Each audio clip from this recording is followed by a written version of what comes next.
नमस्कार विद्यार्थी मित्रांनो, राज्यसेवा मुख्य परीक्षा 2025च्या तयारी करत असताना लिखाण सराव हा एक अत्यंत महत्त्वाचा घटक इथं आहे. कारण मुख्य परीक्षा ही तुमची वर्णनात्मक पद्धतीने होणार आहे आणि त्यामुळं UPSCचे प्रिव्हियस इयर क्वेश्चन जे आहेत तर त्या क्वेश्चनच्या माध्यमातून आपण लिखाण सराव करणं अपेक्षित या ठिकाणी आहे. आणि त्याच दृष्टिकोनातून इतिहास GS1 मध्ये UPSCने यापूर्वी जे काही प्रश्न विचारले त्या प्रश्नांचं आपण उत्तरं कशी लिहिली पाहिजे यासाठी आजचं हे महत्त्वाचं सेशन आपण इथे या ठिकाणी करत आहोत. नेहमीप्रमाणे आपण UPSCचा एक प्रश्न इथे या ठिकाणी घेत आहोत. लक्षात घ्या, UPSC 2024च्या पेपरमध्ये एक प्रश्न या ठिकाणी विचारला. प्रश्न काय आहे तो आधी आपण वाचून घेऊ आणि त्यानंतर या प्रश्नाचं उत्तर हे कशा पद्धतीने लिहिणं अपेक्षित आहे त्यावर आपण चर्चा करूया. बघा, प्रश्न विचारलेला आहे, दक्षिण भारतात कला आणि साहित्याच्या विकासात कांचीच्या पल्लवांच्या योगदानाचं मूल्यांकन करा. या प्रकारचा प्रश्न आहे. आता पल्लवांवर प्रश्न विचारलेला आहे, त्यांचं योगदान काय आहे आणि त्या योगदानाचं मूल्यांकन आपल्याला इथे या ठिकाणी करायचं आहे, हे लक्षात घ्या. आता इथं बघितलं जर आपण तर लक्षात घ्या, इथं कला आणि त्याचबरोबर साहित्य विचारलेलं आहे. म्हणजे पल्लव शासकांच्या काळामध्ये कला आणि साहित्याचा कसा विकास झाला आणि त्या विकासाचं काय महत्वाचं म्हणजे कला आणि साहित्यामध्ये काय योगदान आहे या सर्व घटकांचं मूल्यांकन आपल्याला करायला सांगितलेलं आहे. आता बघा, सर्वात पहिल्यांदा प्रश्न नीट वाचून घेतल्यानंतर तो समजलाय का आपल्याला ते तपासा. समजला असेल तर त्या प्रश्नामध्ये काय लिहिणं अपेक्षित आहे हे आपल्या डोक्यामध्ये त्या प्रश्नाचं उत्तराचं कन्स्ट्रक्शन तयार करून ठेवायचं आहे की हा आपल्याला हे मुद्दे याच्यामध्ये टाकायचे आहेत. आता हे कधी होतं, अभ्यास असेल तरच होतं, हे लक्षात घ्या. कारण इथं काय लिहायचे आहेत मुद्दे त्याचा कंटेंट तुमच्याकडे असला पाहिजे, नाहीतर मग आपण हा प्रश्न लिहू शकत नाही. लक्षात घ्या, आर्ट अँड कल्चरशी संबंधित हा प्रश्न विचारलेला आहे. आता बघा, प्रश्न काय लिहायचं, प्रश्नाचं उत्तर कसं लिहायचं कळाल्यानंतर आता आपण याचं स्ट्रक्चर बनवायचं. स्ट्रक्चर काय तर नेहमीप्रमाणे आपण म्हणतोय की 150 शब्दांचा प्रश्न आहे. बघा, 150 शब्दामध्ये हे उत्तर लिहायचंय. मग यामध्ये आपल्याला पहिलं तर इंट्रोडक्शन पाहिजे, त्याच्यानंतर पॅराग्राफ 1, पॅराग्राफ 2 आणि त्यानंतर मग आपण शेवट इथे या ठिकाणी निष्कर्ष किंवा कन्क्लुजन अशा स्वरूपातील या ठिकाणी करायचं आहे. मग इथं पहिलं जर आपण पाहिलं तर इथं जर आपण पाहिलं तर लक्षात घ्या, आपलं इंट्रोडक्शन कशा पद्धतीने असलं पाहिजे ते थोडंसं आपण इथं चर्चा करूया. आता काही विद्यार्थ्यांनी मला असं मेसेज या ठिकाणी केला, सर जसं तुम्ही इथे इंट्रोडक्शन लिहिताय तसं आम्ही पण उत्तरामध्ये इंट्रोडक्शन किंवा प्रस्तावना लिहायची का? हा शब्द लिहायचा नाही. लक्षात घ्या, हे शब्द बिलकुल लिहायचे नाही. तुम्हाला समजावं म्हणून मी तुम्हाला इथे या ठिकाणी लिहितोय हे. तर हे शब्द बिलकुल लिहायचे नाही. थेट उत्तराला सुरुवात या ठिकाणी करायची, थेट पद्धतीने उत्तर लिहायचं आहे. आता जसं प्रश्नामध्ये दिलंय पल्लवांचं योगदान आहे, पल्लवांचं कला आणि साहित्यातलं योगदान त्याचं मूल्यांकन करा असं विचारलं. मग तुम्हाला सुरुवात कशी केली पाहिजे तर सुरुवात, पल्लव शासकांचा कार्यकाळ काय होता, पल्लवांमध्ये कोण कोण महान शासक होते आणि त्याचबरोबर त्यांचं कला आणि साहित्यामध्ये काय महत्वाचं योगदान राहिलं याचं बस 20 ते 30 शब्दांमध्ये इंट्रोडक्शन स्टार्टला असलं पाहिजे. त्याला 3 ते 4 ओळी तुम्ही या ठिकाणी खर्च करू शकता, हे लक्षात घ्या. मग आता इथे इंट्रोडक्शन मध्ये जसं आपल्याला माहिती आहे की पल्लवांचा शासनकाळ तर काय आहे तर 6th सेंचुरी AD आहे. लक्षात घ्या. मग तुम्ही म्हणू शकता की इसवी सनाच्या 6व्या शतकामध्ये दक्षिण भारतात कांचीपुरम येथे पल्लवांची सत्ता स्थापन झाली. या पल्लवांमध्ये सिंहविष्णू, महेंद्रवर्मन, नरसिंहवर्मन, नंदीवर्मन, दंतीवर्मन यांसारखे महत्वाचे शासक झाले, ज्यांनी कला व स्थापत्यामध्ये भरीव कामगिरी केली. संपला विषय. इंट्रोडक्शन तुमचं हे अशा पद्धतीचं पाहिजे. 20 ते 30 शब्द हे तर तुमचे इथं या ठिकाणी खर्च होत आहेत. आता त्यानंतर मग तुम्हाला मुख्य मथळा जो आहे तो इथं लिहायचा आहे.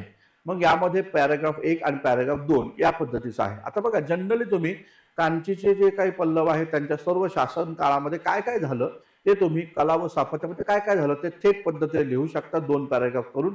अदरवाईज तुम्हाला दुसरा एक आयडिया याच्यामध्ये अशी आहे की तुम्ही कला आणि साहित्य विचारलंय तर मग तुम्ही इथं टायटल टाकू शकता की कलेमध्ये त्यांचं काय योगदान राहिलं आणि त्यानंतर टायटल टाकू शकता की तुम्ही त्यांचं साहित्यामध्ये काय योगदान या ठिकाणी राहिलं. अशा दोन्ही पद्धतीने तुम्ही लिहू शकता. लक्षात घ्या. तर कलेतील योगदान काय आहे त्याच्यावर आता चर्चा करू आपण, ठीक आहे. आता बघा, जसं की आपल्याला माहिती आहे की पल्लव शासकांचा कालखंड तर लक्षात घ्या, तर या काळामध्ये पाहायला असं भेटतं भारतामध्ये दक्षिणेकडे खास करून द्रविड मंदिर शैली जी आहे तर ती द्रविड मंदिर शैलीचा विकास झाल्याचं एकंदरीत दिसून येतं. मग ही जी द्रविड मंदिर शैली होती पल्लवांच्या काळामध्ये, तर या काळामध्ये जी काही मंदिरं बनवली गेली तर त्या मंदिरांमध्ये जी काही शैली वापरली गेली तर त्या पल्लवांच्या एकूण 4 शैली इथे या ठिकाणी पाहायला भेटतात. मग या द्रविड मंदिर शैलीमध्ये कोणकोणत्या 4 शैली आहेत? त्यापैकी एक आहे जिला आपण महेंद्र शैली या नावानं संबोधतो. महेंद्र शैली ही एक शैली या ठिकाणी आपल्याला दिसून येते. दुसरी शैली जी आहे जिला आपण मामल्ल शैली या नावानं इथे या ठिकाणी म्हणतो. मामल्ल शैली आहे तर ती एक महत्वाची शैली आपल्याला दिसून येते. तिसरी शैली आहे ज्याला आपण राजसिंह शैली जी आहे तर ते राजसिंह शैली या नावानं संबोधतो. आणि चौथी जी आहे ती म्हणजे नंदीवर्मन शैली आहे. नंदीवर्मन शैली. या प्रकारच्या आपल्याला हे 4 महत्वाच्या शैली यांच्याबद्दल लिहायचं आहे, लक्षात घ्या. खूप मोठं लिहायचं ना, दीर्घोत्तर लिहायचं ना, छोट्या कमी शब्दांमध्ये या ठिकाणी लिहायचं. मग इथं म्हणू शकता कलेमध्ये यांच्या काळामध्ये द्रविड मंदिर शैलीचा विकास झाला. मग इथं खास करून आपल्याला पाहायला भेटतं मंदिरं कशी बनवली गेली तर डोंगर पोखरून जी आहे ही मंदिरांची रचना या ठिकाणी करण्यात आली.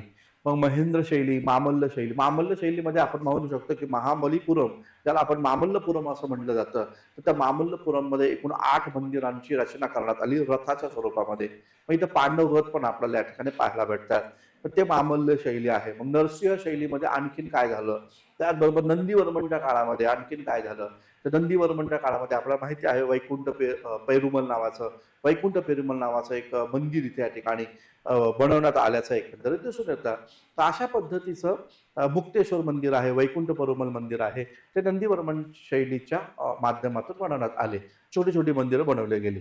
तर द्रविड मंदिर शैलीवर मध्ये अंतर्गत महेंद्र शैली, मामल्ल शैली, राजसिंह शैली आणि नंदीवर्मन शैली यांच्यावर लिखाण करायचं आहे. क्लासमध्ये आपण हे सगळं डिटेलमध्ये या ठिकाणी शिकवलेले आहे. आपली जी बॅच आहे इतिहास GS1 मध्ये, तर ते एकदम डिटेलमध्ये आपण याच्यामध्ये चर्चा केलेली आहे. ते मुद्दे तुम्हाला इथं लिहायचे आहेत. डोंगर पोखरून या ठिकाणी मंदिरं निर्माण केली गेली. मंदिरांमध्ये रथाच्या स्वरूपात ती मंदिरं बनवली गेली. धर्मराज मंदिर इथं या ठिकाणी सर्वात महत्वाचं मंदिर इथे या ठिकाणी मानलं जातं. राजसिंह शैलीमध्ये 2 विष्णू मंदिर आणि एक शिव मंदिर बनवलं गेलं महाबलीपुरम समुद्र तटावर. तर ते पण तुम्हाला इथे या ठिकाणी लिहायचं. आणि मग इथं नंदीवर्मनच्या काळामध्ये वैकुंठ पेरुमल आणि मुक्तेश्वर अशी छोटी छोटी मंदिरं या कालखंडामध्ये बनवली गेली. तर हे कलेवर तुम्हाला चर्चा करायची आहे. आता साहित्य जे आहे तर त्या साहित्यावर पण चर्चा करणं गरजेचं आहे. मग साहित्यावर आपण काय केलं पाहिजे, तर आपल्याला माहिती आहे यांचा एक महान शासक होता ज्याचं नाव होतं सिंह विष्णू, लक्षात घ्या ना. तर यांचा महान शासक होता सिंह विष्णू. तर या सिंह विष्णूच्या दरबारामध्ये भारवी नावाचा एक या ठिकाणी कवी होता, लक्षात घ्या, भारवी.